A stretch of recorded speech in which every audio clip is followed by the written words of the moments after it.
साकिया तूने मेरे ज़र्फ़ को समझा क्या है। गज़ल फ़ना निज़ामी कानपुरी, आवाज़ सादिया रफ़ीक, पेशकश दानिश-सरा।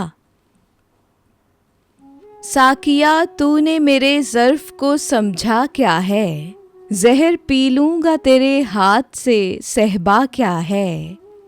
मैं चला आया तेरा हुस्न तगाफुल लेकर, अब तेरी अंजुमने नाज में रखा क्या है। न बगुले हैं न कांटे हैं न दीवाने हैं, अब तो सहरा का फ़कत नाम है, सहरा क्या है। हो के मायूस वफ़ा तर्क वफ़ा तो कर लूँ, लेकिन इस तर्क वफ़ा का भी भरोसा क्या है। कोई पाबंदे मोहब्बत ही बता सकता है, एक दीवाने का जंजीर से रिश्ता क्या है।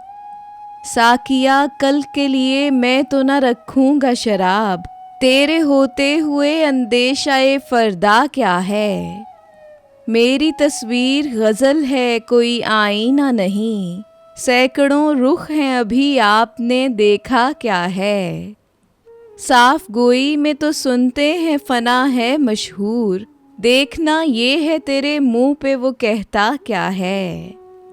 साकिया तूने मेरे ज़र्फ़ को समझा क्या है, ज़हर पी लूँगा तेरे हाथ से सहबा क्या है।